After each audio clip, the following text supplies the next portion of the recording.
আসি নাই, ঠিক আছে? বিয়ে বাড়িতে আসি নাই, দাওয়াত খেতে আসি নাই যে আমরা দর্শক ক্যান্টনমেন্ট থেকে আসছি এই জায়গায় দাওয়াত খেতে আসছি, এরকম কিন্তু না।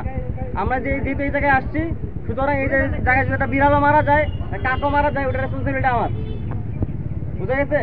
এখন যে বিড়াল না মরার জন্য আমার যা করতে হবে আমি এটা করবো। আমার এখানে লোকজন আছে, আমি পর্যাপ্ত পরিমাণ লোকজন নিয়ে আসছি, ইকুইপমেন্ট নিয়ে আসছি, অস্ত্র, প্রত্যেকটা রাইফেল কিন্তু ফুললি লোডেড, ভিতরে তো অ্যামুনিশন আছে, ঠিক আছে? আপনারা ভাবেন না আমি আপনাদের দেখাতে পারি, এই যে আমার পিস্তল ওটা কিন্তু অ্যামুনিশন ভর্তি। আমি চাই না আপনাদের উপর কোনো প্রকার আক্রমণ করতে কিংবা কোনো প্রকার মানে আপনারা যাতে কষ্ট পান, ক্ষতিগ্রস্ত হন, এরকম কিছু করতে চাই না। কিন্তু আপনারা বাধ্য করেন, আমি যদি বারবার খালি ফোন পাই যে অমুকে আমাকে থ্রেট দিচ্ছে, মৃত্যু হুমকি দিচ্ছে, আগুন দিয়ে পোড়াই দিতেছে, বাড়িঘর লুট খরচ করতেছে, আমি কিন্তু তার মানে নর্মালি বসে থাকবো না। নর্মালি গিয়ে আপনার ডেকে নিয়ে আমি আপনার দই মিষ্টি খাওয়াবো না। আমি এমন কাজ করবো যেটা আপনার পছন্দ হবে না, বুঝা গেছে?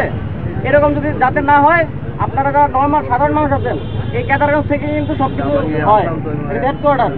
আপনারা দেখবেন যে 5-6 জন বসে আলোচনা করতে চল অমুকের বাড়ি থেকে আগুন লাগা দেয়, আর বাকি 10 জন মিলে ঘিরে ধরবেন, কেন আগুন লাগাবি? আগুন লাগানো যাবে না। যদি দেখেন যে বাকি ওরা তো আমার বাড়িতে আগুন দিচ্ছিল, চল আমরা এবারে গিয়ে যাই, আপনার সাধারণ মানুষ মিলে আটকাবেন না, এটা করা যাবে না এখন, বুঝা গেছে? এই যদি কিছু হয়, বললাম না যে কোনো পার্টি দেখবো না, আমার তো কোনো দল নাই, আমার কোনো পার্টি নাই, আমার আছে হচ্ছে দেখবো খালি কালপ্রিট, সন্ত্রাসী দেখবো, কালপ্রিট দেখবো, কে মারামারি করতে দেখবো। আশা করে মনে হচ্ছে যারা হাতে লাঠি দিবো সেই মনে করেন যে আকাম করছে, যারা চুরি দেখবো, সে চুরিতে ফল কাটুক আর জায়গা কাটুক, তারাই আমি ধরবো, বুঝা গেছে? সুতরাং এই ধরনের কোনো পরিস্থিতি সৃষ্টি করা যাবে না, ঠিক আছে? আচ্ছা, ঠিক আছে, ধন্যবাদ সবাইকে। এটা সবাইকে